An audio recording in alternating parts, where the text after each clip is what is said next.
여러분 아주 중요한 얘기. 지난 토요일 날 말이에요. 토요일 날 아침에 전쟁 뭐였지? 전시체제였나? 그때 김정은이가 뭐라 그랬더라? 전시 상황이라 그랬던가? 전시 상황 돌입 이렇게 얘기했지. 전시 상황 돌입을 선포했다. 그게 뉴스에 나온 거야. 인터넷이 발칵 뒤집어졌어. 그죠? 특히 이제 애들이 그거 보고 놀래가지고 와가지고 아줌마 전쟁 나요 난리가 난 거야. 근데 우리는 이제 토요일이 되면 우리 딸이 학교를 안 가기 때문에 우리 신랑이 늦잠을 자요. 그럼 이제 이 프로그램이 1시간씩 늦어지는 거야. 신랑이 일어나서 움직여야 나도 일어나는데 안 일어나니까 같이 잔 거야. 그러다 이제 9시쯤 나왔는데 발칵 뒤집어져 있는 거야. 망치 부인님 막 지금 생방송 해야지 뭐 하시냐고. 그래가지고 내가 도대체 토요일 아침에 왜 이 지랄이지? 그런데 문득 든 생각. 그래 3월 9일에도 전쟁 난다는 소리 있었어. 그리고 그러니까 3월 26일도 그랬고. 그래서 생각을 해보니까 매주 토요일 날 아침에 우리 채팅창이 난리가 나는 거야. 아줌마 전쟁 나냐고. 그죠? 매주 토요일 날 아침에 전쟁설이 돌아. 그리고 나서 전쟁 나나요? 이렇게 물어봐. 그러면 한 사람이 와가지고 전쟁 안 남? 그래. 그럼 자기네들끼리 5명이 와서 대화를 하는 거야. 그 대화를 하는데 전쟁 나냐고 물어보면 전쟁 안 난다고 얘기를 하고 전쟁 얘기를 막 하다가 결국은 이게 다 김대중 노무현이 퍼줘서 그렇다라는 얘기를 5명이 돌아가면서 해. 똑같지 스토리가. 그치? 매 토요일 아침에 조선일보가 전쟁 난다 이렇게 써. 그래 애들이 막 전쟁 나나요 아줌마? 이러면서 5명이 돌아가면서 얘기하면서 계속 반복적인 김대중 노무현 얘기를 해. 그치? 봤지? 근데 이게 또 언제 그러냐면 낮 동안은 안 그래. 3시 딱 넘어가면 그래. 낮 동안에는요 그 사고가 안 나요. 3시쯤 뉴스에 보면 특보가 떠. 방송국 그 서버 다운. 그거 3시에 떴던 뉴스야. 2시 반부터 서버가 다운되기 시작했다는 거 3시에 떴잖아. 그죠? 그리고 주로 한밤중에 중부전선 뚫렸다. 철책 뚫렸다. 그 다음에 그 진돗개 1호가 바로 됐다. 그런 얘기 들어봤지? 그지? 그게 전부 밤에 일어나. 그런데 아침이 딱 되면 뭐라 그래요? 그러면서 지난 주말 내내 개성공단이 이제 폐쇄된다는 얘기가 막 돌았잖아. 주말 내내! 근데 아침에 어때? 아침에 딱 월요일 첫 뉴스가 개성공단 직원들 무사히 출근했다. 그죠? 그 다음에 2번째 뉴스. 주식시장은 안정세를 보이고 있다. 뭘까? 왜 매번 진돗개 1호가 9시 반에 해제가 되고 그 다음에 중부전선의 이상물질 중부전선 뚫렸다 뉴스 아침 되니까 오보라고 뜨고 밤새도록 전쟁 위험이라고 뜨는데 아침 되면 아주 없었던 일로 되면서 뭔 뉴스가 나와? 꽃 소식을 전해드립니다.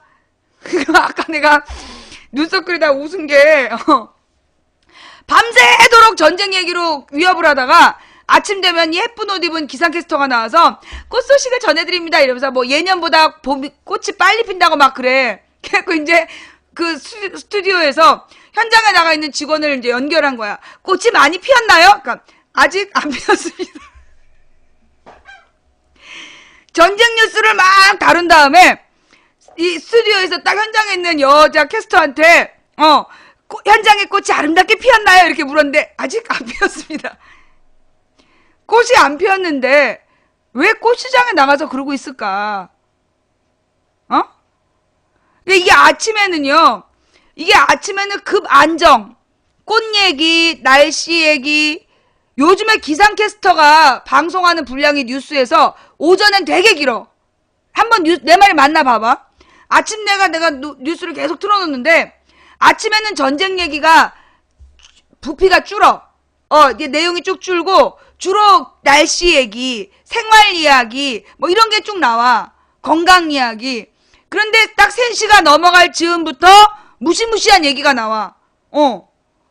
그리고 밤새 저기 인터넷이나 카카오 스토리로 쫙 도는 거야. 전쟁난다! 게임하는데 전쟁난다! 아침 되면 꽃 이야기. 똑같아 지금. 그지? 왜 이럴까요? 왜 밤마다, 주말마다 전쟁설이 그렇게 급증을 할까요?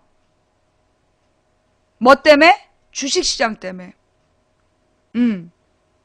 밤마다 전쟁설을 퍼뜨리는 사람들이 있고 주말마다 전쟁설을 퍼뜨려. 이번 주말에 전쟁 나냐고 그 내용이 보도에 보니까 북한에서 전시 상황에 돌입했다라고 선언을 했다고 자막이 나오는 거야.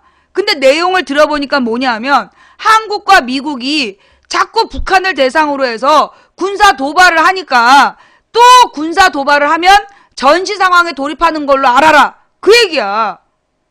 그러니까 토요일 날 아침에 발표된 내용은 뭐냐 하면 김정은이 그때 한 말이 한국과 미국이 계속해서 군사 도발을 하면 그때는 전시 상황에 들어간다는 얘기야.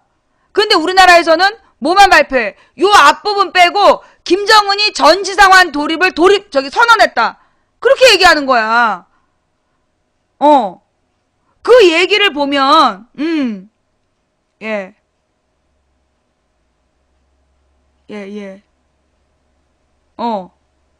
방송이 일관성이 저요? 언론 방송 그렇다니까요.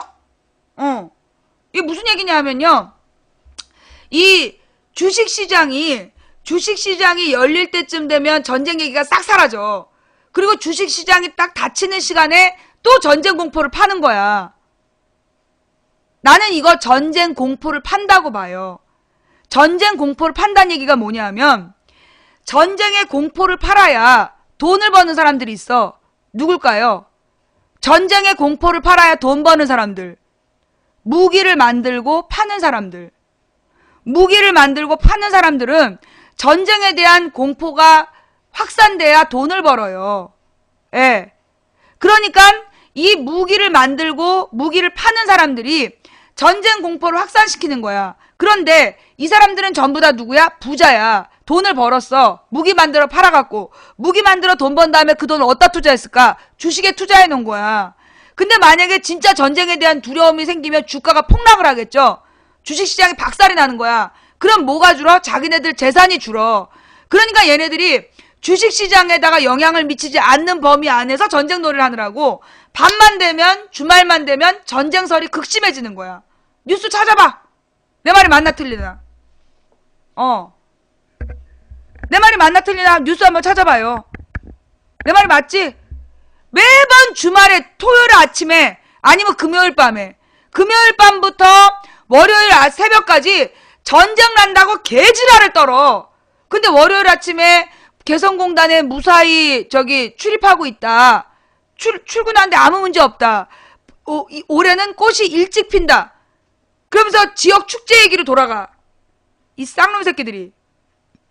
그러면서 지금 주식시장은 아침 장세는 안정감 있게 시작하고 있습니다. 뭐 약간의 약등세를 보이고 있습니다. 이따위로 얘기를 해가지고요. 이 주식 갖고 있는 사람들이 주말 내내 얼마나 불안했겠어. 이제 월요일날 장이 서자마자 갖다 팔아버린다고. 그리고 결심하고 있는데 아침에 얘기를 하는 거야.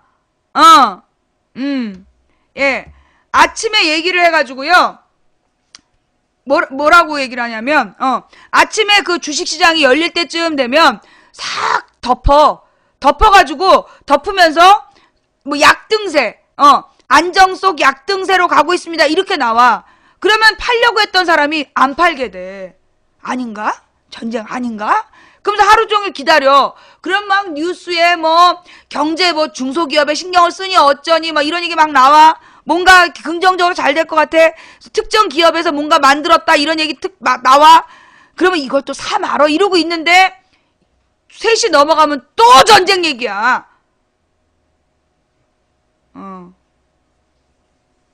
자, 망치부인이 얘기한 거 맞다 생각되시는 분 손.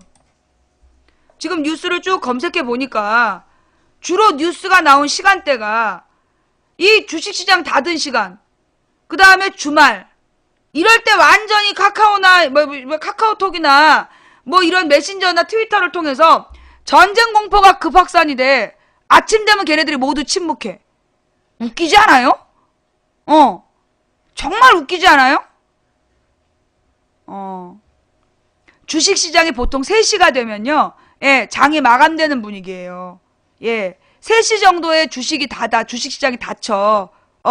그니까 3시에 꼭, 그때도요, 방송가 서버 다운이고, 방송사 해킹 사건 3시에 발표났어. 방송하고 있는데 내가. 그 주말에 안 하고, 예, 토요일, 일요일 안 하고요. 3시면 닫혀. 그니까 그 시간대, 평일날 9시부터 3시까지는 조용하고, 그 뒤에 늘 사고를 치는 거야. 그지? 아다리가 딱 맞지? 나 이거 중요한 발견한 것 같아. 내 말이 맞죠? 아주 이것들이, 내가 이렇게 얘기하니까 사람들이 전부 다, 그러고 보니까, 지금 이제 2가지야. 하나는 주식시장에 있는 분이 맞다고. 주식 3시에 문 닫고, 주말에 안 한다고. 또 하나는 군인 장교인데, 그러고 보니까 토요일마다 비상이라고. 토요일마다 전쟁에 대한 공지가 뜬다고. 평일에 안 떠. 평일에 월요일부터 금요일까지는 안 뜨고, 금요일 밤부터 월요일 새벽까지 지랄을 하는 거야. 모두 중부전선 뚫렸다 한밤의 뉴스였지. 그 다음에 진돗개 1호도 한밤의 뉴스 9시에 풀었잖아. 진돗개 1호를 어떻게 9시에 푸냐. 함부로 발령하는 것도 문제고 그걸 9시에 풀었다는 것도 문제야.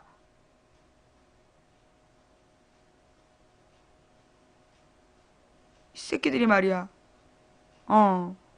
자, 그 다음에 그러면서 지금 나타나고 있는 이 전쟁 공포를 팔아야 돈이 되는 사람들이 밤마다 주말마다 이걸 파는데 여기서 문제는 뭐냐면 청소년들이 우리 어른들 생각해봐요. 우리 어렸을 때도요. 지구가 종말한다 얘기가 소문이 돌았었어. 1984년에 한번 종말한다 그랬고 99년에 종말한다 그랬고 역사적으로 찾아보니까 69년도에 종말설이 있었더만 69년, 84년, 99년에 지구 종말설이 있었어. 그러다 2012년에 지구 종말설이 또 나오고 그런 지구 종말설 얘기를 들으면 어땠어요? 되게 무서웠잖아. 휴거라든가 이런 영화 보면 굉장히 무섭고 막 전쟁이 나면 어떡하나라는 굉장한 공포를 느꼈었어. 나 이웅평 내려올 때요. 너무 무서웠다니까. 아빠 우리 피난 가야 되는 거 아니에요? 막 그때 아빠가 막 웃더라고. 낄낄낄낄 웃으면서. 괜찮아. 왜냐면 우리 아버지도 여러 번을 겪어봤던 거야. 그 사이렌 울리는 걸 여러 번 겪어봤기 때문에 막 난 내 생애 첫 사이렌이었기 때문에 진짜 무서웠는데 어른들은 웃고 넘어가더라고. 자, 이게 뭐냐 하면 전쟁을 팔아야 돈이 되는 사람들이 그들의 네트워크를 이용해서 이 시발 네트워크를 이용을 해가지고 전쟁설을 계속 퍼돌려요. 그리고 이런 전쟁의 위험이 김대중 노무현 탓이라는 허위사실을 유포시키고 있고 그런데 문제는 이걸 본 청소년들은 진짜 무서워한다는 거야. 정말 공포를 느껴서 애들이 전쟁 날까봐 무서워한다는 거야. 그러면 일부 애들이 난 하나도 안 무서워. 전쟁 나도 돼. 라고 얘기해. 근데 걔 아마 전쟁 나면 오줌 쌀걸? 실제로 전쟁 났다면 오줌 싸고 기절할 거야. 그런 애들이 전쟁 나도 된다고 얘기해. 원래 입으로 터는 애들이 실전에 약한 법이야. 예.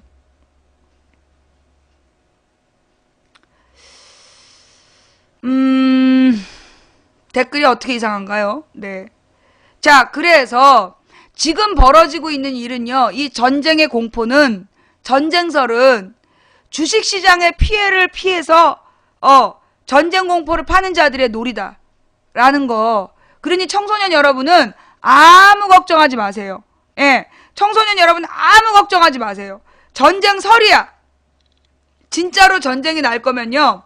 진짜로 전쟁이 날 거면 방송을 통해서 동원령이 나와. 예비군 대기해라. 동원령이 발표가 됩니다. 근데 그런 거 없으면요. 그 동원령, 그러니까 항상 텔레비전 속보로 동원령이 내려지지 않으면 전쟁 안 나는 거야. 그 카카오톡이나 무슨 트위터로 도는 거는 다 개뻥이고, 전쟁 안 나. 다만, 전면적인 전쟁은 안 일어나는데, 어떤 전쟁이 위험하냐? 연평도 같은데 포격 사건 있잖아요. 그건 일어날 수 있는 상황이야. 지금 미국에서도 오늘 아침 뉴스에 뭐가 나왔냐면, 그러니까 워싱턴 포스트라는 신문이 있는데, 이게 뭐냐면 이제 미국의 그 워싱턴이 행정부 수도잖아. 그 워싱턴 행정가에서 돌고 있는 정보를 그 보도하는 게 워싱턴 포스트야. 근데 이 워싱턴 포스트에서 뭐라고 나왔냐면, 김정은이, 그러니까 지금 전쟁의 날 전면전을 일으킬 가능성은 제로에 가깝지만, 현재 김정은이 너무나 말을 막 해놨다는 거야. 너무나 허세를 부려놨기 때문에 자기 말에 대한 책임을 지는 차원의 국지적 도발 가능성이 있다라는 보도가 나왔어요. 예.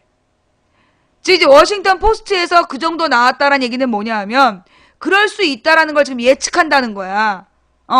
이 북한에서 지금 이제 이 국지전 가능성은요, 꽤 있다는 거예요. 워싱턴 포스트에서도 그렇게 보도를 했단 얘기야, 지금.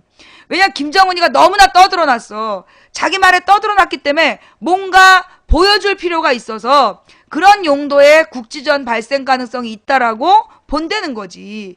국지전이라는 게 소위 이 연평도 포격 같은 거, 연평도 포격 사건 같은 경우가 발생할 수 있다라는 외신 추측도 나오고 있습니다. 그러니까 그것도 전쟁이에요. 이 국지전이 잘못 벌어지면, 국지전이 벌어졌는데 제대로 정치적 판단을 못하면, 정치적 조치를 취하지 않으면 전면전이 되는 거야.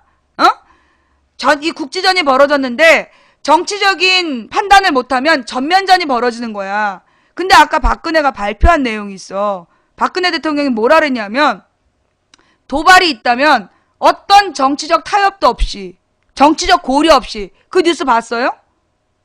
아까 박근혜가 발표를 하는데, 언제 발표한 건지 모르겠어. 하얀색 옷을 입고 발표하는 내용이 있어. 내용이 뭐냐면, 국지적 도발이라도 일어나면, 어떤 도발에 대해서도 정치적 고려 없이 나는 국군 통수권자로서 우리 군인들이 그 철저한 응징을 해주길 바란다 라는 얘기를 했어요. 자, 여기에서 말이야, 대통령이 어떤 말을 해야 되냐면, 도발에는, 어떠한 도발에도 남한 정부는 강력한 응징을 할 것이다. 그러나 평화적 대화를 요구한다면 언제든 응할 것이다 라고 얘기하는 거랑, 어떤 도발을 하면 정치적 고려 없이 맞대응하겠다 라고 얘기하는 거랑 결과가 천지 차이예요. 이게 내가 아까 낮에 들은 뉴스인데 굉장히 심각한 뉴스야, 그게. 자, 무슨 얘기냐면요. 지금 이제 이 전쟁은 정치와 관계가 있을까요, 없을까요? 전쟁은 정치와 관계가 있을까요, 없을까요? 매우 밀접해요. 전쟁은 정치 때문에 하는 거야. 정치와 무관한 전쟁은 없어. 모든 전쟁은 정치 때문에 하는 거야. 그러면 이 전쟁을 하기로 결정하는 것도 정치고, 중단하는 것도 정치고, 막는 것도 정치예요. 그러면 대통령은 도발이 일어나지 않도록 막는 게, 도발이 발생하지 않도록 평화적인 체제를 유지하는 게 첫째 임무야. 우리나라 헌법에 대통령의 권한과 지위에 나와 있어. 대통령 지위와 권한에 한반도의 평화를 수호하고라는 게 분명히 명시되어 있어. 이게 무슨 얘기냐면, 대통령은 도발이 일어나지 않도록 막아야 될 책임이 있는 거야. 그게 첫째 책임. 그래서 김대중 대통령이 욕을 먹은 거야. 서해교전, 연평도해전 때문에 욕먹은 게, 그래서 욕먹은 거야. 도발을 막지 못해서. 그런 것처럼 어느 대통령이나 도발이 일어나면 그 책임은 대통령한테 있는 겁니다. 박정희 때 전두환 때 도발도요, 박정희 전두환의 문제예요. 마찬가지야. 이명박 때 도발도 이명박의 문제야. 왜? 대통령은 도발이 일어나지 않도록 평화체제를 유지해야 될 의무가 있는 거야. 그거를 대화로서, 정치적인 기술로서, 협상 능력으로서 도발하지 못하게끔 상황을 만들어가야 되는 거야. 뭔 말인지 알아요? 그런데 도발이 일어나면 정치적 고려 없이 맹공하겠다. 그 표현은 굉장히 실수를 한 거야. 정치적 고려 없이, 이런 말 누가 넣었냐고. 대통령의 발언은 그렇게 나오면 안 되는 거예요. 나는 대한민국 국군 통수권자로, 순서를 바꿔서 나는 대한민국 국군 통수권자로서 북한이든 누구든 북한을 비롯한 어느 나라든 우리의 영토를 공격해 온다면 주저없는 응징을 할 것이다. 그러나 누구든 이 한반도의 평화를 유지하려고 하고 한국과 대화 협력하려고 한다면 누구에게도 열려 있다. 라고 하는 게 대통령의 발언이지. 안 그래요, 여러분? 제 말이 틀렸어요? 내가 대통령이라면 나는 그렇게 얘기하겠어. 내가 국군 통수권자로서 어느 나라든 우리나라 영토를 또는 우리나라 국민을 침공한다면 초전박살을 내겠다. 그러나 누구라도 평화적 대화와 타협을 요구하는 사람에게는 평화적 대화와 협상을 요구하는 사람에게는 열린 자세로 대화할 준비가 되어 있다. 라고 해야 그게 대통령의 자세인 거지. 어떤 도발이 있어도 도발을 하면 정치적 고려 없이 초전박살하겠다. 지금 이거는 김정은이랑 박근혜랑 둘 다 뻥싸움으로 보인다고. 뻥카를 자꾸 치면 말에 책임지라고 나와. 자, 이 박근혜가 말이야. 그럼 왜 오늘 이렇게 무리한 발언을 했을까? 귀염 꿈틀이님 고마워요. 박근혜가 이렇게 위험한 발언을 한 건요.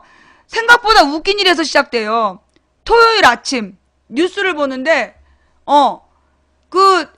내가 토요일 아침 뉴스를 보는데 정말 황당한 거야. 갑자기 생방이야. YTN 갑자기 생방을 하면서 청와대 대변인실에서 공식 브리핑이 있겠대. 그래서 보니까 김현이란 여자가 나와가지고 뭐라고 인사 참사에 대해서 어쩌고 저쩌고 본의 아니게 그러면서 심심한 사과를 전합니다. 행정안전기획부 장관 누구누구 이러는 거야. 저게 뭐지? 그때만 그 밑에 박근혜 대통령 속보로 박근혜 대통령 인사 참사의 사과 이렇게 나오는 거야. 그래서 내가 대국민 사과를 대변인 시킨 적이 있었는지 생각해봤어. 대변인 사과를 그러니까 대국민 사과인데 대변인을 시켜서 한 일이 있습니까? 17초 동안 두 문장을 읽었는데 그거를 지금 사과라고 한 거야. 왜 사과라고 했냐 하면 지금 박근혜가 대통령이 돼서 지금 인사사고가 13건이 났어요. 13건의 인사사고가 났는데 그 인사사고의 내용을 보니까 이게 너무나 처참하고 이명박 때보다도 심각해 상황이. 인사사고라는 게 뭐냐면 무슨 이제 장관 후보, 차관 후보 이런 걸 다 발표를 했잖아. 인수위 때부터. 근데 이 사람들이 중간에 자기가 사표 쓰고 가버린 게 6명인가 돼. 그리고 중간에 잘린 사람이 뭔가 문제가 생긴 사람이 또 6명이 있어. 그리고 또 13번째로 지금 신천지 축사한 사람을 부활절 앞두고 방송통신위원장으로 지금 앉힌 거야. 그게 지금 상황이에요. 이 박근혜 대통령이 지금 인사정책에서 처절한 실패를 한 거야. 근데 이게 굉장히 중요한 실수예요. 왜 중요한 실수냐면 우리 동양인의 정서에는 인사가 곧 만사라는 말이 있어. 정치적 리더십은요. 혼자서 꼼꼼하게 하는 게 정치적 리더십이 아니에요. 대통령은 방향을 정하는 사람이야. 대통령은 방향을 정하고 그리고 그 방향에 맞게끔 제대로 된 사람들을 제자리에 앉혀서 일하게 하는 게 리더십이에요. 그걸 리더십이라 그래. 근데 그래서 인사가 만사다. 그러니까 인사를 잘하는 것이 모든 일을 완성하는 것이란 뜻이야. 인사가 만사라는 말이. 그런데 박근혜 대통령이 지금 인사에서 망사, 참사 이런 말 듣고 있는 거야. 인사 정책을 쓴 이 사람을 전부 다 너무 중요한 자리에 너무 문제 많은 사람들을 앉혀놓은 거야. 결국은 지발로 나간 사람이 지금 10명 가까이 되는 거예요. 그러니까 박근혜 대통령이 지금 언론에서도 동조를 해줄 수가 없는 거야. 한마디로 새누리당을 지지했던 지식인층이 박근혜를 지지할 수가 없는 상황인 거야. 그러다 보니까 지금 박근혜가 굉장히 리더십에 도전을 받는 거지. 문제 있다. 이 사람 도대체 어떻게 박근혜 주변에 모두 이런 사람만 있냐. 욕을 먹은 거야. 그러니까 사과랍시고 했는데 그 사과가 그따위 사과가 나온 거야. 근데 이 사과는 사실은 이 사과가 새누리당 국회의원 겁준 사과래요. 이 사과가 진짜 대국민 사과가 아니라 새누리당 국회의원들이 이대로는 안 된다. 왜냐하면 지금 내년이 지방선거가 있잖아. 근데 지금 이 박근혜 대통령이 너무나 실수를 크게 했고, 그로 인해서 지금 새누리당에 대한 지지율이 흔들리고 있단 말이야. 그러니까 이제 새누리당에서는 뭔가 대통령한테 앞으로는 인사 정책을 그렇게 안 하겠다라고 약속을 해라. 대국민 사과를 하라고 요구를 한 거야. 그랬더니만 띡 17초짜리를 박근혜가 사과한 것도 아니고 행안부 장관 이름으로 사과를 김현 대변인이 읽었어. 대신 읽은 거야. 그래 놓고 뉴스 제목에는 박근혜 사과로 나온 거지. 이걸 보고 사기라 그러는 거예요. 그러니까 이거는 다른 말로 해갖고 명문가 재벌 아들하고 결혼을 했다고 막 소문을 냈어. 그리고 딱 첫날 밤에 들어갔는데 딴 놈이 와 있는 경우지. 얼마나 황당하겠어. 명문가 재벌 독자하고 결혼한 줄 알고 얼굴도 안 보고 시집을 갔는데 그 신혼방에 앉아있는 놈이 딴 놈이야. 그러면 안 되는 거잖아. 대통령의 대국민 사과는 대통령이 직접 나와서 고개 숙이면서 하는 거예요. 지난번에 나와가지고 그 김용준하고 이동엽 참사 때 그때 박근혜 나와가지고 송구스럽게 생각한다면서 어땠어요? 막 손가락질하고 손가락을 세우고 막 눈을 부릅뜨면서 송구스럽다 그랬잖아. 그러더니만 이번에 딴 사람 시켜갖고 대국민 사과를 했어. 아니 대통령이 김현이야? 아니 어떻게 대통령이 잘못한 대국민 사과를 행안부 장관 이름으로 대변인이 읽는 경우가 어딨어. 있을 수 없는 일이 벌어진 거예요. 이건 상식에서 벗어난 일이야. 이거 상식에서 벗어난 일이라고. 인사 참사는, 아니 여러분 생각해봐요. 아니 우리 상식적으로 생각해보자고. 박근혜 인사의 특징이 뭐였죠? 무슨 인사? 봉투 인사, 밀봉 인사. 들어봤죠? 박근혜 인사의 특징이 뭐야? 밀봉 인사였잖아. 밀봉 인사가 뭐냐 하면 봉투에다가 그 사람의 이름을 적어가지고 대변인한테 주는 거야. 그러면 대변인이 그걸 읽은 거야. 그러면서 꼭 멘트에 이렇게 나왔잖아. 누가 후보인지 아무도 몰랐다. 봉투 열어서야 알았다. 그게 윤창중이 기자들한테 계속 푼 말이야. 자기도 봉투 열어보기 전까지 누군지 몰랐다는 말. 그쵸? 그러면 인사를 결정해서 준 사람이 누구란 얘기야? 박근혜란 얘기잖아. 그러면 박근혜 인사정책, 인사 참사의 책임은 누구한테 있는 거야? 박근혜 대통령한테 있는 거야. 근데 박근혜 대통령이 그 인사 참사에 대해서 송구스럽게 생각한다고 막 삿대질하고 눈을 부릅뜨고 소리를 지르고 들어가더니 이번엔 딴 사람 시켜서 사과시켰어. 이거 심각한 문제입니다. 예. 이거 진짜 심각한 문제예요. 얘는 맨날 들어갖고 헛소리만 해. 네네. 얘 뭐야, 영어로 쓴 애들.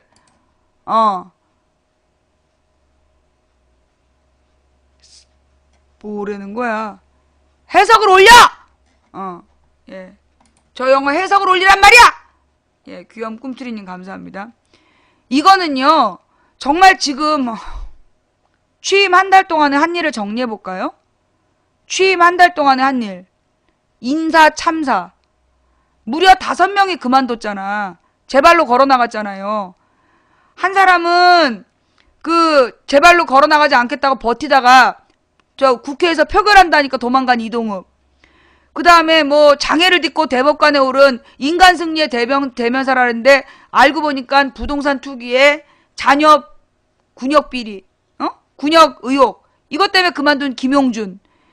그 다음에 또 누구니? 뭐 미국에서 와서 미래창조과학부를 이끌어가겠다고 대단한 사람을 데려왔다 그러더니 우리 마누라가 하지 말래요. 그러면서 가버린 김종훈이. 그 다음에 또 주식을 신탁을 해야 된다. 주식을 맡겨라. 이 주식을 당신이 하는 일은 중소기업청장이었죠. 중소기업청장은 이 주식에다가 자기 주식에 이익을 내는 정책을 펼칠 수 있기 때문에 모든 주식을 맡겨야 된다 했더니 그거 못하겠다고 그만둔 중소기업청장이 있었지. 그 다음에 그 뭐예요? 박근혜 아버지 사진 갖고 다닌다고 국방부 장관으로 했는데, 지명을 했는데, 온갖 비리가 나오고, 천안함 때 골프 치고, 연평도 때 일본 관광 가고, 그러더만 무기 중개상을 하면서 주식 숨기고 있다가 들통나서 그만둔 김병관이, 그 다음에 삼성 변호사 출신을 공정거래위원장으로 앉혔는데, 공정거래위원장으로 하려는 사람이 이거 자격이 없다. 그래도 꿈쩍 안 했는데, 이 사람도 주식 비리 때문에 튄 거 아니야. 그래서 그만둔 거 아니야. 이게 지금 한 달 동안에 다 벌어진 일이야. 그 다음에 법무부 차관으로 임명을 받은 사람이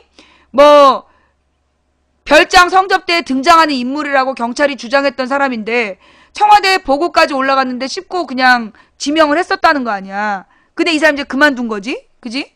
그리고 난 다음에 한 달 동안 전쟁이 3월 달에 한 달 내내 전쟁설. 그죠? 한 달 내내 전쟁설이죠? 그 다음에 뭐 했어요? 복지 공약을 어떻게 했습니까? 복지 공약 다 후퇴했죠? 노인들 노인연금 준다는 것도 흐지부지. 그 다음에 아이들 무상보육이라 그러면서 양육비 준다 그랬던 거, 그것도 지금 안 주고 있고. 그죠? 그 다음에 4대 중증질환 환자들을 100% 책임진다는 것도, 그건 니들 오해예요 라고 얘기하고. 복지부 장관이 청문회 하면서 선거 때 약속한 복지 정책은 그냥 선거 운동이었다. 꼭 지키려는 건 내가 만든 공약이 아니기 때문에, 내가 잘 모른다. 그런 거 아니야. 이게 지금 박근혜 대통령 정부에서 벌어진 일이에요. 모든 복지 정책이 후퇴하고, 그리고 난 다음에 뭐 했어? 담배세 올렸잖아. 담배세 올리는 거 추진하고 있죠? 그 다음에 이번에 또 뭘 올린다는 거야? 건강세라 그러면서 술, 담배, 간접세만 자꾸 올려. 부자 증세를 하라니까. 부자들 재산 많은 사람들한테 세금을 거두려 그랬더니 자꾸 그러니까 누구한테? 서민들 세금만 계속 올리고 있어. 환장하는 거야 지금.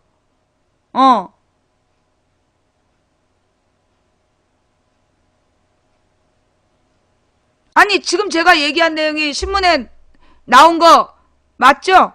제가 지금 얘기한 내용 중에 뉴스에 안 나온 거 있어요? 응? 내가 지금 얘기한 내용이 뉴스에 안 나온 거 있어요? 없죠? 제대로 다 얘기한 거죠? 이게 다 뉴스에 나온 얘기야. 뉴스에 다 나온 얘기라고. 내가 박근혜를 근거 없이 까는 게 아니라 대한민국 대통령이면 그 지위에 맞게 행동을 해야 돼요.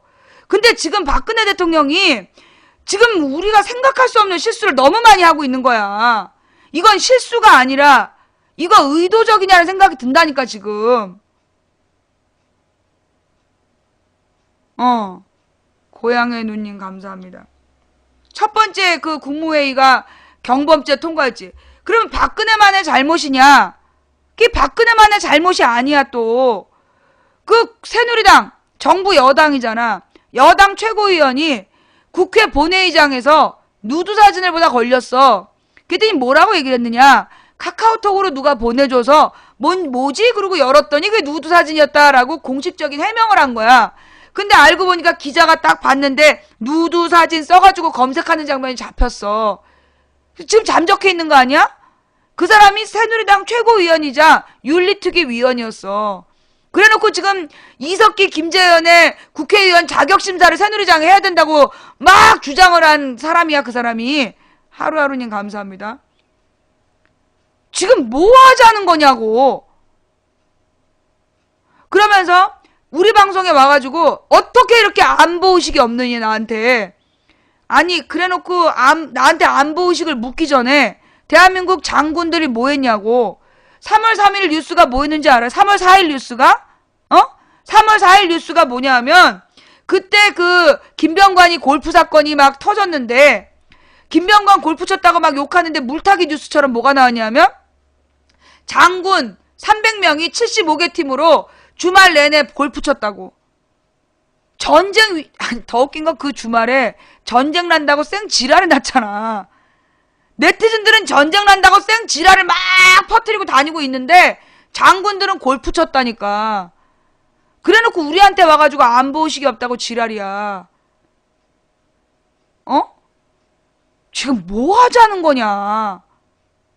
준비된 대통령? 지금 이 모습은요, 전혀 준비된 대통령 모습이 아니에요. 자, 그런데 말입니다. 제가 가만 보니까요, 이 우리나라 언론 참 나빠. 순풍산부인과 김씨 사망. 이렇게 기사가 났어. 여러분 있잖아요. 순풍산부인과의 김씨 사망 이러면 누가 제일 먼저 떠오르는지 아세요? 미다리가 제일 먼저 떠올라. 그렇잖아.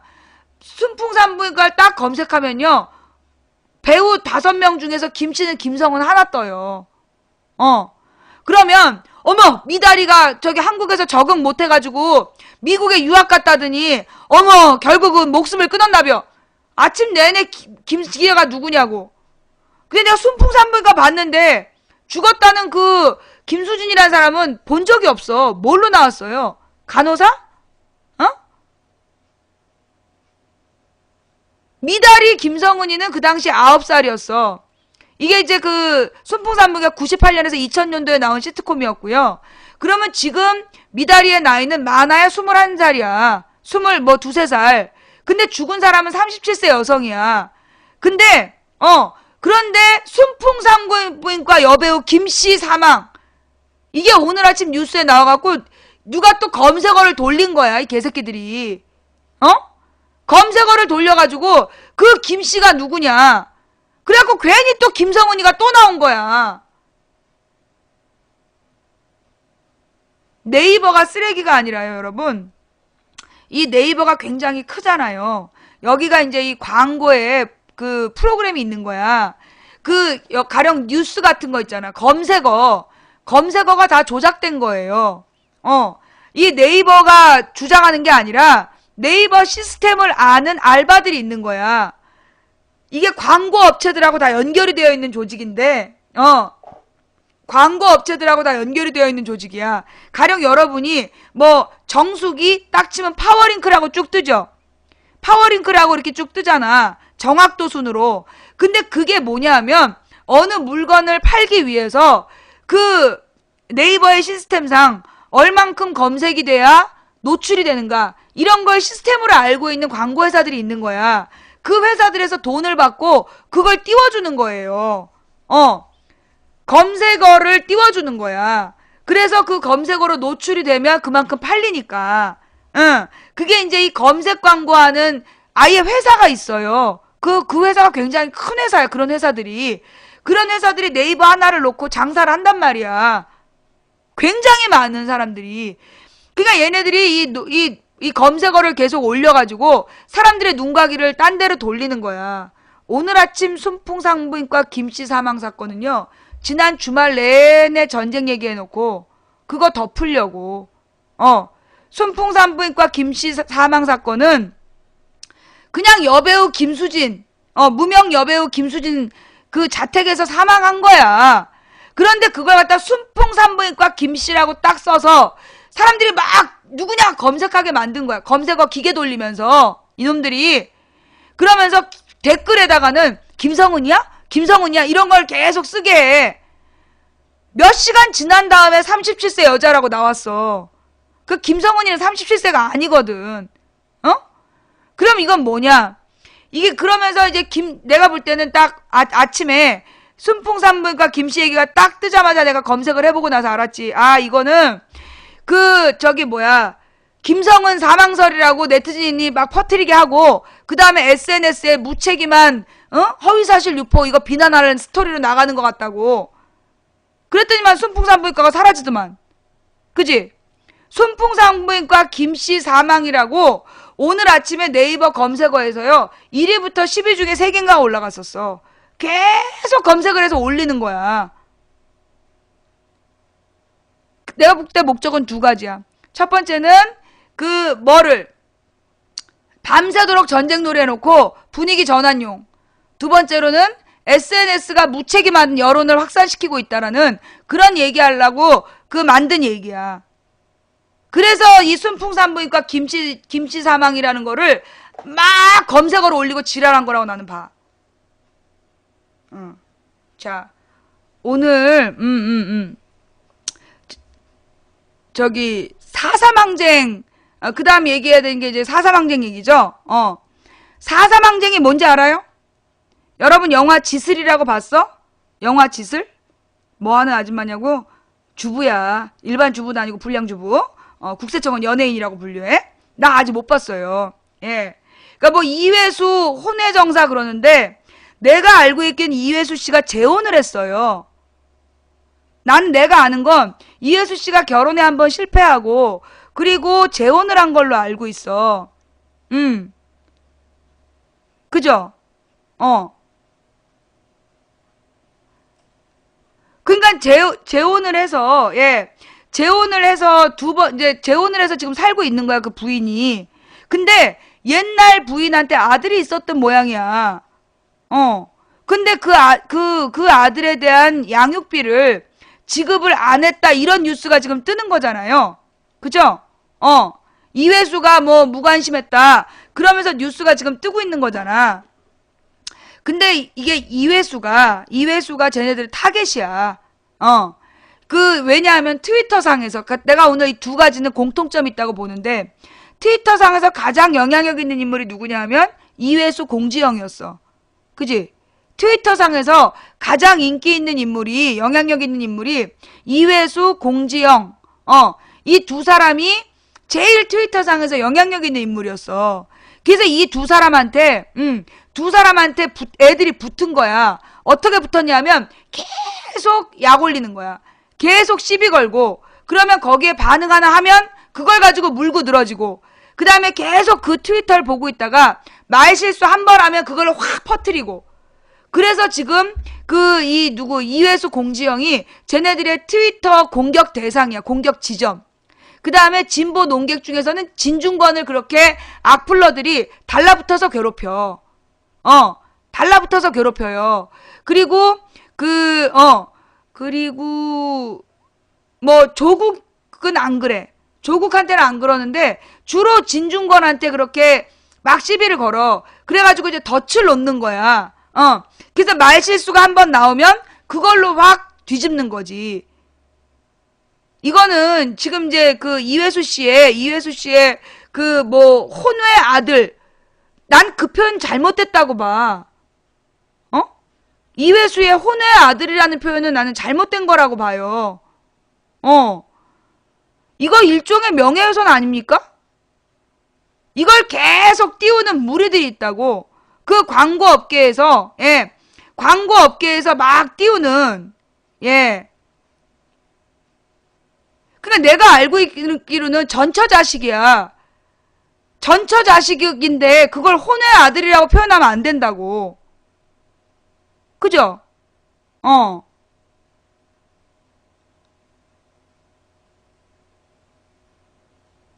그쵸? 지금 기사가 지금 전처자식으로 나오고 있는 거 맞죠? 전처자식인데 전처자식을 혼외 아들이라고 표현하는 거야. 이거 아주 악의적인 거예요. 이 아주 악의적인 이런 왜곡이요. 이게 얘네들의 전문이야. 얘네들 전문. 가령 김대중 대통령이 한일 월드컵 때 월드컵 결승전이 행사였잖아. 폐막제. 월드컵 폐막제의 주관자였어. 사회자. 그래서 일본을 갔잖아. 근데 이 새끼들이 뭐라고 소문을 냈냐 하면 연평해전의 희생자 연결식에 안 가고 축구 보러 갔다. 쌍놈 새끼들이죠. 그렇게 소문내는 거 아니야. 이게 이제 얘네들이요. 매뉴얼이에요, 매뉴얼. 그러니까 사실을 왜곡시키기 위해서, 그러니까 국민들을 잘 보지 않으면, 사실 남 일을 잘 안 봐, 사람들은. 남의 문제에 대해서 잘 안 봐. 관심 있게 잘 보질 않아. 그걸 노리고, 섞는 거야. 말을 섞어가지고 아주 악의적으로 보이게끔, 아주 악의적으로 보이게끔 상황을 유도하는 거예요. 아니, 전처 아들이 왜 혼외 자식이야? 그거는 굉장히 잘못된 표현이지. 이게 왜 국민들이 낚이냐? 지금도 여기 와서 아니라고 계속 우긴 애 있잖아. 계속 아니라고 우긴 애가 있어. 전처 아들이면, 전처 아들은 혼외 자식이 아니에요. 그런데 혼의 자식이라고, 예, 혼의 자식이라고 우기는 거야. 그렇게 써서 이미지에 타격을 주는 거예요. 그러니까 이렇게 사실이 아닌데 그렇게 덮어 씌우기, 먹칠하기, 그게 그들이 전처자식 맞죠.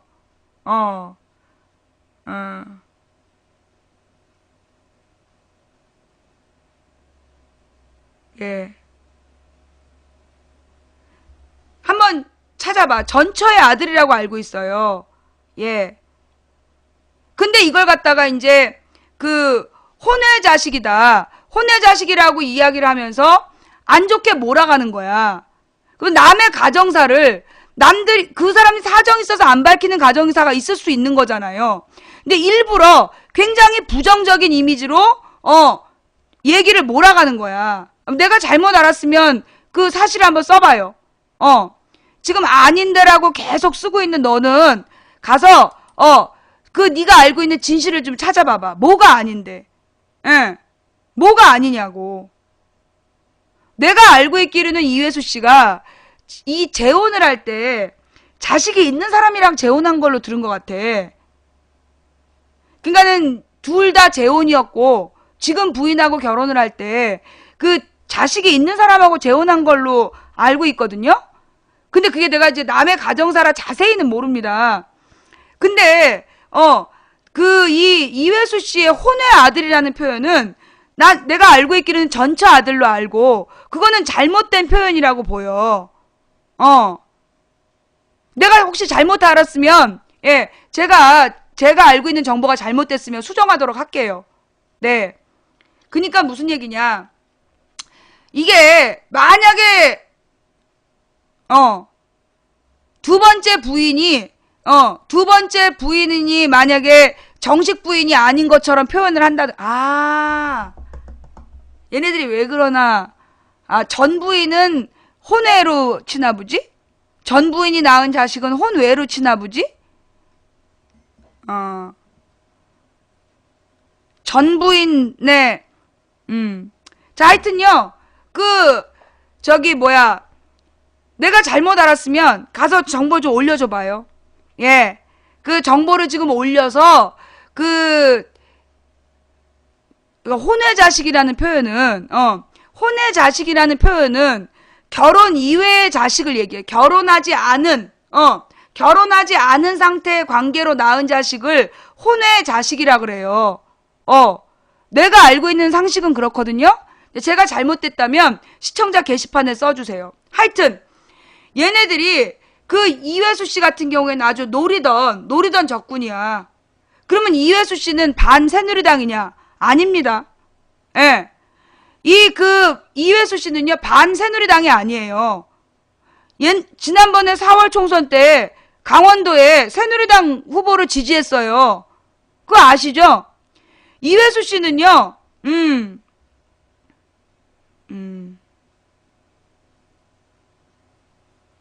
네. 그러니까는 이게 이제 이회수 씨는 분명히 반새누리도 아니야. 자기 지역에 도움이 되면 당을 떠나서 아무나 지지하는 사람이에요. 그런 사람을 가지고 지금 이제 왜 이회수 혼의 자식이라고 자꾸 띄우냐 하면 막 논란을 일으키느냐 하면 두 가지 공통점이 있어요. 오늘 아침에 트위터상에서 순풍산부인과 김씨가 김성은이냐는 이야기가 막 돌았어. 아침에. 그 다음에 이회수 씨 혼의 자식 두 가지의 공통점이 뭐죠? SNS를 통해서 김성은 사망설이 퍼질 만한 위기였어. 아침이. 그리고 이회수 혼의 자식 둘 다 SNS를 공격하는 거야. 얘네들이요 가만 보면 정기적으로 예. 얘네들이 정기적으로 나타나는 모습이 있는데 뭐냐 하면 자기네들이 트위터를 막 써요. 트위터상에 여러분 시발단 들어봤잖아. 트위터상에 박근혜를 홍보하기 위한 만 팔로워들을 막 만들었잖아요. 그 뉴스 봤죠? 시발단을 만들었잖아. 그래가지고 학원처럼 운영을 해가지고 사람들 불러 모아서 계속 팔로잉 신청하게 하고, 그래서 이 팔로우를 늘린 다음에 그 다음에 박근혜 홍보하는 거 그거 하다 걸렸잖아. 불법 네티즌 선거운동 하다 걸렸단 말이야. 근데 걔네들 수사도 지금 안 하고 있잖아요. 그죠? 그러면서 얘네들이 막 쫙 퍼지는데, 자, 그런데 여기서 이 트위터, 이게 내 말이 맞는지 한번 시점상 확인해봐. 트위터가 확 퍼져갖고 우리나라에서 언제 트위터가 굉장히 사람들한테 큰 영향을 미쳤냐면,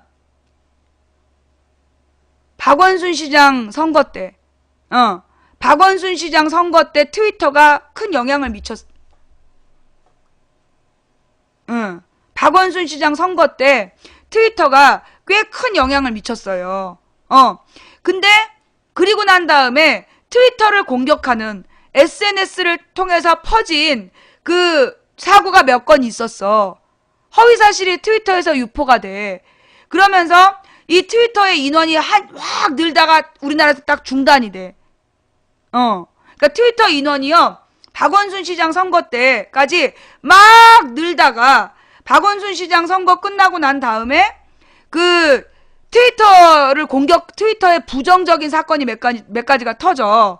뭐 무슨 허위사실 유포 사건이 두세 개가 터집니다. 그리고 난 다음에 트위터가 막 공격당해요. 그러자 트위터 인구가 줄어. 중지가 돼. 중지가 되고 대신 페이스북이 떠. 그죠?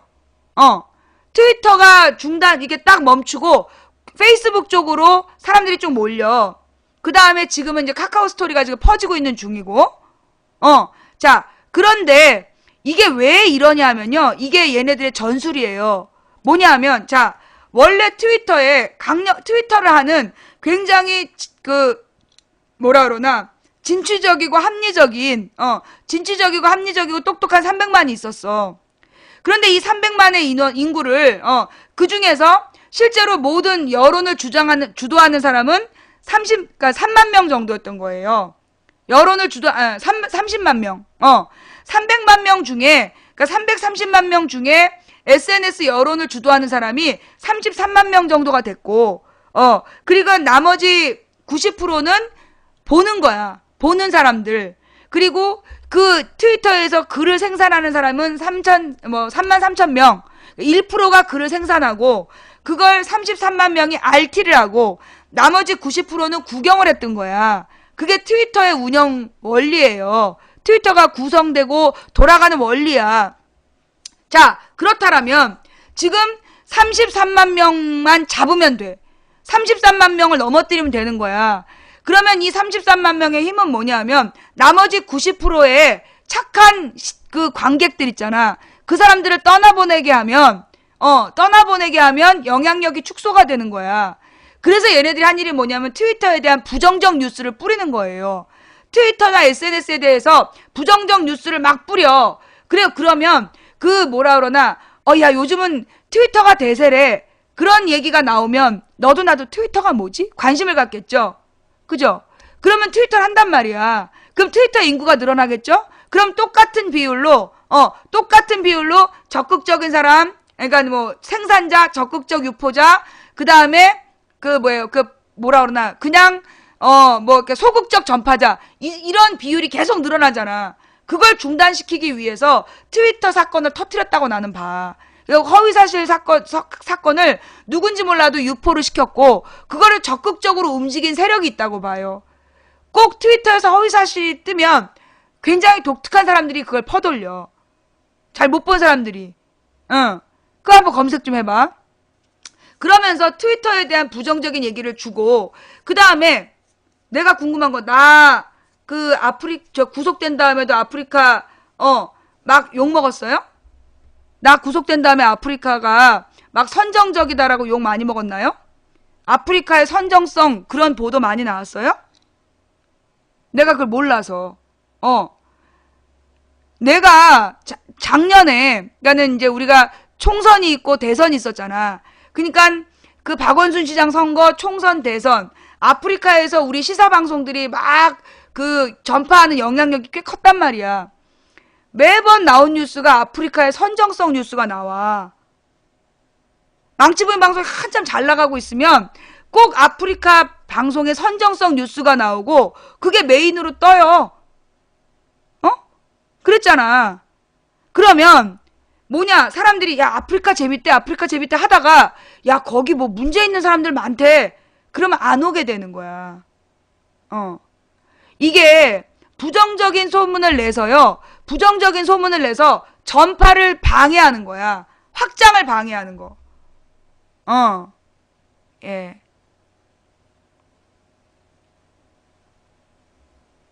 그러면서요. 내가 이제 옛날에도 그 얘기 많이 했지만 아프리카에 문제 있는 방송이 있다는 거야. 문제 있는 방송이 있는데 그 문제 있는 방송 때문에 아프리카가 문을 닫아야 된다는 거야.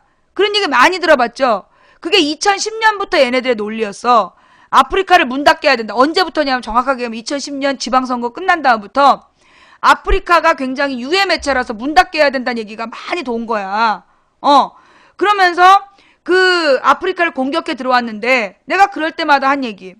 네이버에 가봐라. 자살 카페, 왕따 카페 수두룩하다.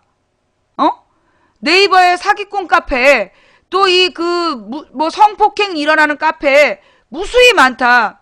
그럼 네이버도 문 닫아야지. 안 그래요? 정말 웃기잖아. 지금 아프리카에서 무슨 뭐 문제 있는 방송이 있다라고 기사가 떠. 근데 그 기사의 내용이 뭐냐, 뭐 선정성이고 뭐고 그렇대. 아니 그러면 그 저기 네이버에 있는 카페 가봐. 그 청소년 뭐 초등학생 강간하자는 카페도 있는데 그럼 네이버가 문을 닫아야지. 결국 뭐냐면요, 유저의 잘못을, 유저 한 사람의 잘못으로 그 아프리카 문을 닫아야 된다? 유저 몇 사람의 잘못으로 아프리카 문을 닫아야 된다? 말이 안 되는 거야. 그러면 네이버 카페에서 사고 난 거에 책임을 물어서 네이버 문 닫아야지. 또 고영욱 사건 책임지고 MBC 문 닫아야지. 안 그래? 그러니 근데 얘네들이 아프리카를 왜 그러면 그렇게 지속적으로 공격했냐? 아프리카의 선정성 이야기를 공격한 건 이게 스마트폰이 확산이 됐잖아요. 스마트폰이 2011년부터 막 확산이 돼. 2011년 겨울 지나서. 그러면 2012년에 스마트폰이 3천만 대가 깔린다고. 3천만 대가 2012년에 이미 깔렸어. 그러면 이 3천만 대의 스마트폰은 아프리카 어플을 다 다운받을 수 있어요. 그러면 아프리카를 보는 사람들을 낙인을 찍는 거야. 선정적 방송을 보는 사람. 물론 낙인을 찍으면 우리 국민들이요, 생각보다 80% 이상이 착해요. 국민 80%는 착해서 나쁜 거라면 안 해. 이 모바일 방송이 확 늘어나면서 얘네들이 이제 공격을 해 들어온 건데, 국민들이 나쁜 거라면 안 해요. 우리 국민들이 얼마나 착하냐면 실제로 문제를 일으키고 막 그런 사람은 20% 미만이야. 80%는 착한 사람이야. 좋은 걸 하려고 그러고 남을 도우려고 그러고 그래서 욕하는 거 싫어하고 그래요. 그런 사람들은 사실 아프리카가 선정적이다라는 기사를 보면 누가 아프리카 TV 본다면 그거 이상한 거라는데 이렇게 보잖아. 걔네들이 노리는 거예요. 예. 그걸 노리는 거야. 그래서 트위터나 아프리카나 이런 진보 정치인들이 노리는 거를 자르는 거야. 그럼 왜 페이스북은 욕을 안 할까요? 왜? 페이스북은 확산력이 떨어져. 페이스북은요, 확산력이 떨어져요.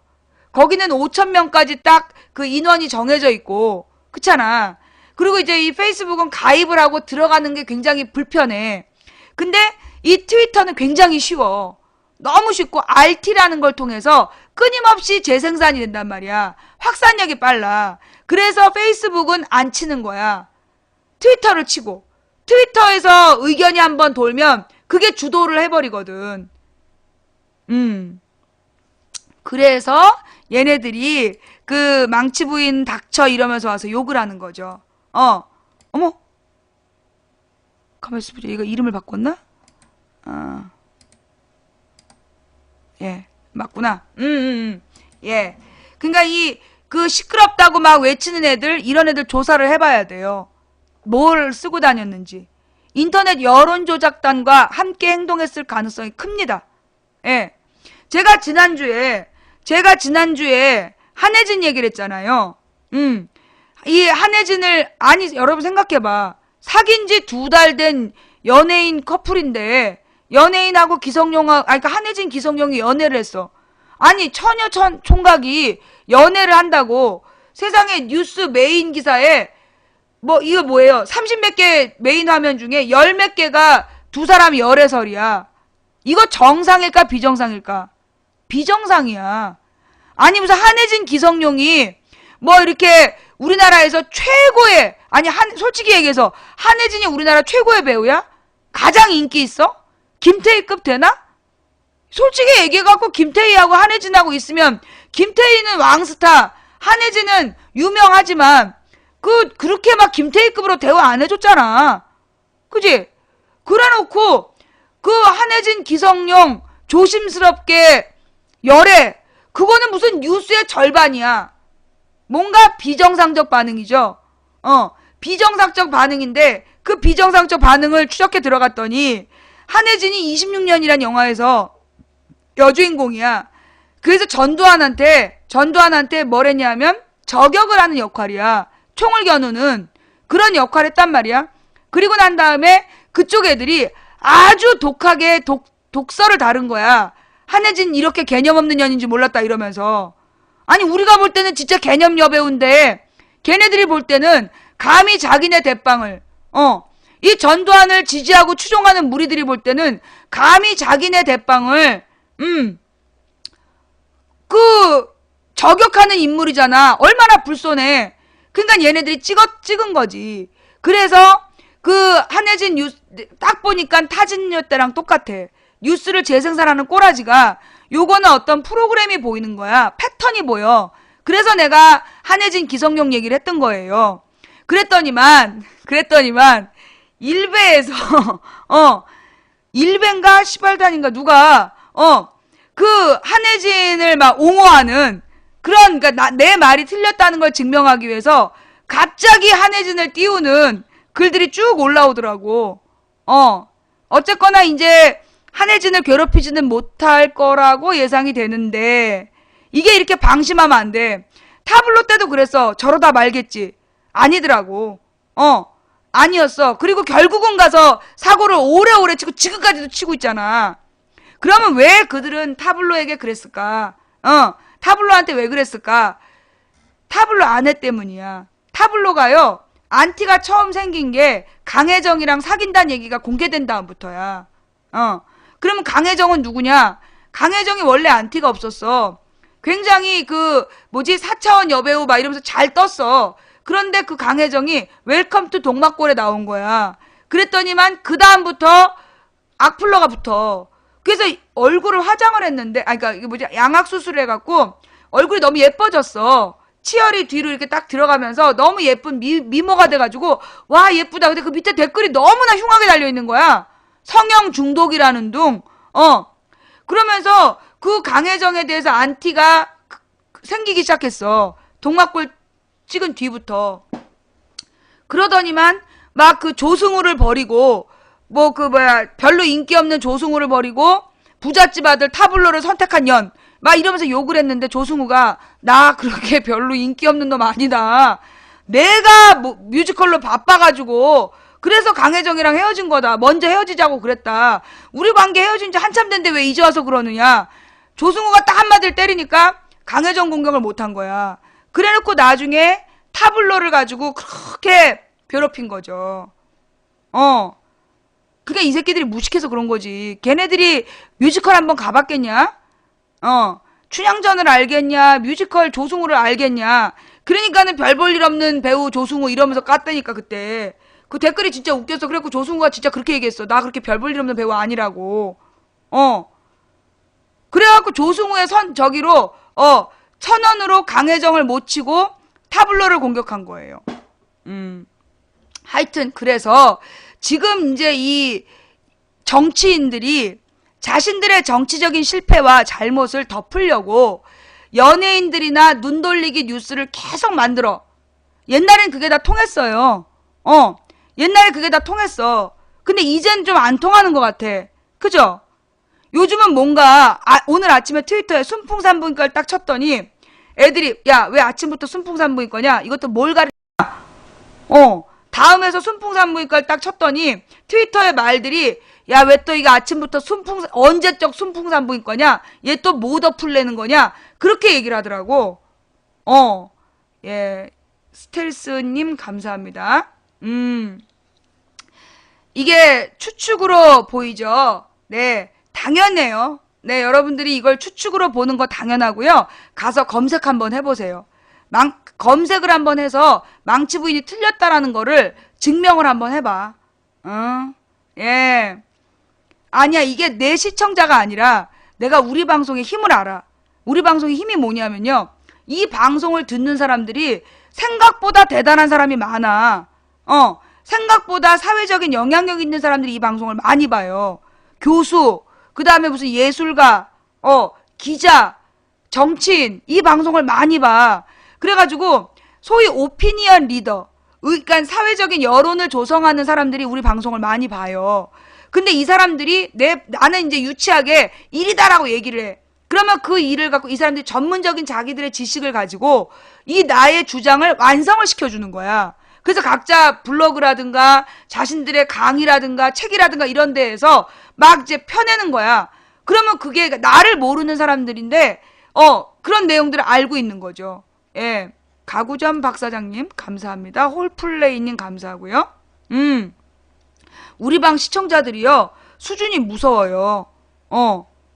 근데 이제 이런 일이 있어.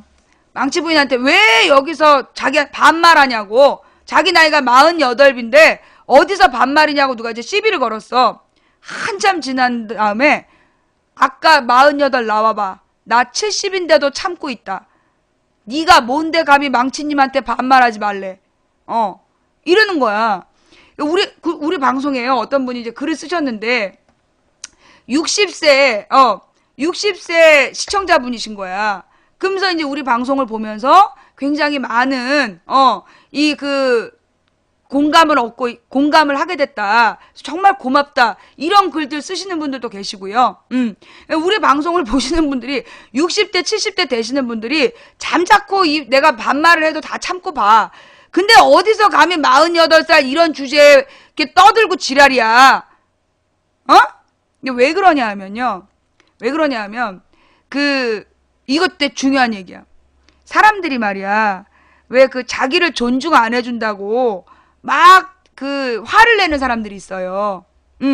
자기를 존중을 제대로 대우를 잘 안 해준다고 막 깽판 치는 사람들이 있어. 왜 자기를 귀하게 대우 안 해주냐고. 그 사람들의 마음에 뭐가 있는지 아세요? 열등감이 있어요. 자신감이 있는 사람 있잖아. 자기가 스스로 나는 참 쓸만한 인간이야. 나는 참 대단해. 정말 난 열심히 살고 있어. 이런 자신감이 있는 사람은 누가 나한테 막대한다고 해서 상처받지 않아요. 근데 자기 자신이 열등감을 느끼고 있는 사람은 얘기가 달라. 자기가 열등감을 느끼는 사람은 남들은 똑같이 대해도 막 신경질을 내. 두리두리콩님 감사합니다. 어이 김치만두. 광주는 폭동이라고 쓴 사람들 지금 고소당하는 거 알지? 자, 여러분 이거 김치만두의 글은요. 스샷 떠가지고 우리 사진 게시판에 올려주세요. 신고 게시판에 제가 모아서 5.18 재단으로 보낼게요. 예, 5.18 재단에서 광주가 폭동이라고 주장한 사람들 정보 모아서 지금 고소 자료 준비 중인 거 아시죠? 네, 축하드립니다. 5.18 고소 어워드의 대상으로 선정되셨어요. 예, 김치만두님. 네, 가서 개고생 한번 해보세요. 네. 광주가 폭동, 그래. 이 얘기도 해야 되는데, 할 얘기가 너무 많아. 사사망정 얘기도 해야 되고, 지금, 광주 폭동 얘기도 해야 되고, 할 얘기가 너무 많은데, 하여간, 자기 존중 안 해준다고 시비 거는 사람들 있잖아. 돌고래는 뿌우님 감사합니다. 그 사람들의 특징이 뭐냐 하면, 자신감 없는 사람들이야. 열등감으로 꽉 차 있는 사람. 자기 스스로 학력이라든가, 재산이라든가, 그런 거에 있어서 막 부끄럽게 생각하는, 남들보다 나는 못하다라고 생각하는 사람이 꼭 대우 안 해준다고 시비를 걸어. 그러니까는 보면 우리 방송에서 정말 80세 노인분들도 내가 반말해도 다 들어.